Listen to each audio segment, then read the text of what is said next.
Hello everyone. Today we're going to talk about the measures of central tendency for the data unit. The measures of central tendency that we will talk about are the mean, median, mode, range, and the mean absolute deviation. Start off with the mean, which is the average of the data. To find the mean, you would take the pieces of data that you have, add them all together to get to a grand sum, and then divide by the total number of pieces of data that you have. And that will give you the average, or the mean. And the mean can be represented by the letter X with a line over it. The median is the middle piece of data, and I have circled in blue there, organize the data from least to greatest first. So once you do that, then you can start eliminating the greatest and the smallest piece of data, and then the next greatest and the next smallest and the next greatest and the next smallest, and so on and so forth until you get to the middle piece. If there is no one singular middle piece, if there are two pieces of data that are in the middle, then you will need to add those two pieces together and then divide by 2 to get to the actual middle piece of the data, the median. The mode is the piece of data that appears most often in your data set. Okay?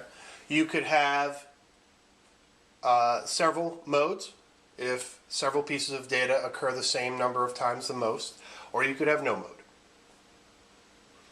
And then the range is the difference between the highest piece of data, the greatest piece of data, and the lowest. And so you would take that high number and then subtract the low number from it, and the resulting number would be the range. So let's talk about some examples in regard to the mean, median, mode, and range. Okay. First, we're going to talk about the average, the ages of dogs in the neighborhood. And the numbers I have up here are 4, 2, 5, 9, 7, 5, 10, 3, 6, and 3. So to find the mean, I would take those numbers, 4, 2, 5, 9, 7, 5, 10, 3, 6, and 3, and add them together. And when I do that, I get a total, a sum of 59. From there, I would divide 59 by 10 because in my data set for the ages of dogs in my neighborhood, there are 10 pieces of data. So when I divide 59 by 10, I get a mean of 5.9. And remember that X with a line over it is a symbol for the mean. With regard to the median, I put my data in order. So my data now looks like 2, 3, 3, 4, 5, 5, 6, 7, 9, and 10. And so from there, I try to find which number is in the middle. Okay, so I can eliminate my 2 and my 10 and my 3 and my 9, and then my other 3 and my 7, my 4 and my 5, and my middle two numbers end up being my 2 5s. Okay, so I have 5 and 5, they're both in the middle. I have 10 numbers, so I'm not going to end up with one single number in the middle here. So I would take 5 and 5 and add those together and get 10, and then divide 10 by 2 because I'm adding just those two numbers together, and then my median ends up being 5 anyway. And then finally, if I look at my data, and it's actually a lot easier to see the mode if you put the numbers in order from least to greatest. If you look at the line where the median is, you can see that I have 2 3s and 2 5s. And so in this case, the mode is both 3 and 5 as they appear 2 times. If we look at the range, my greatest number is a 10 and my smallest is a 2. So I will find the difference between 10 and 2. In that case, it is 8. So the range in this case is 8.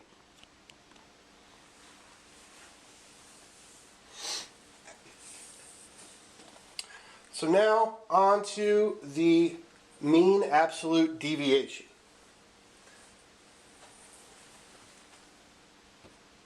Let's see if this works here. Let me lower that a little bit.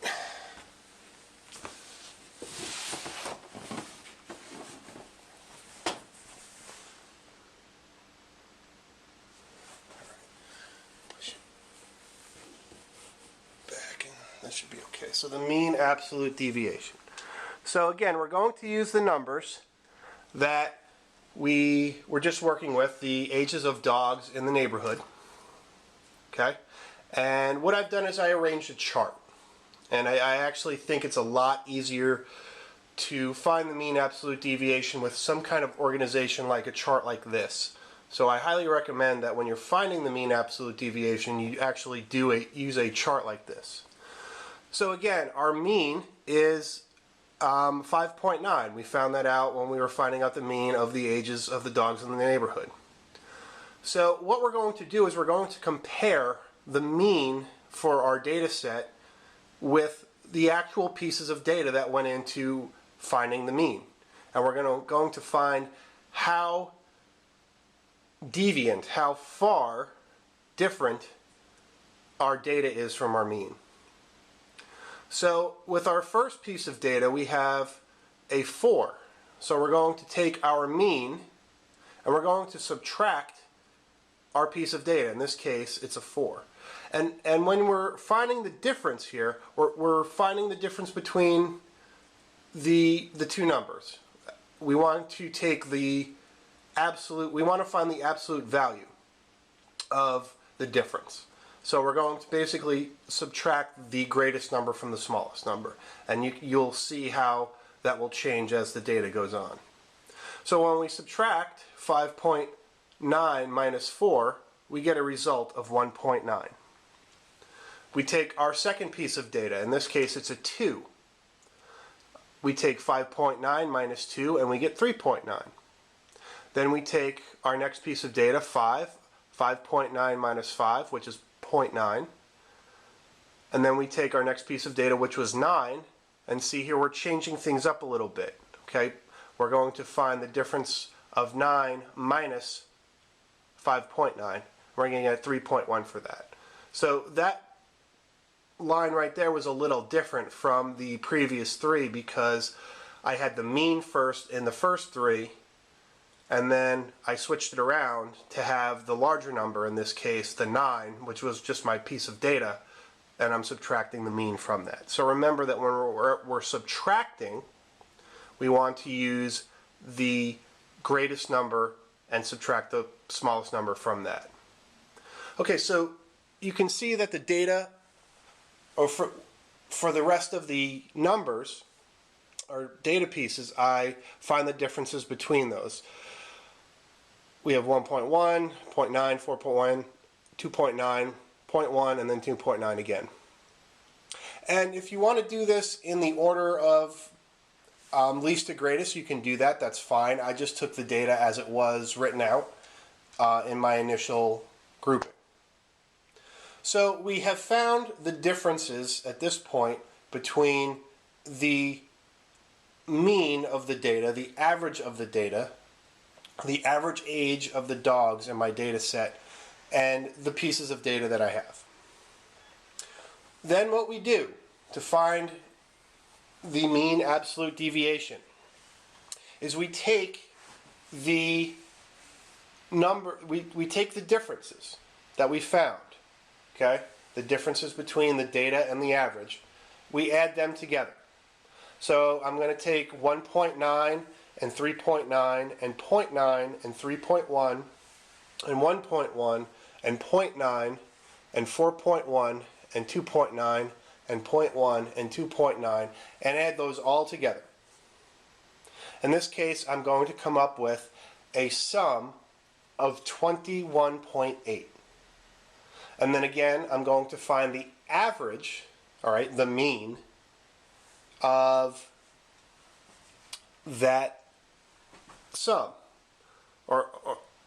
So what I'm going to do is take 21.8 1.8 and divide that by 10, and I'm going to come up with a final mean absolute deviation of 2.18. So this is just a review of the measures of central tendency. We will be doing some examples of this in class, and that should be fun. So I look forward to working with you guys on this, and well, till next time. Os.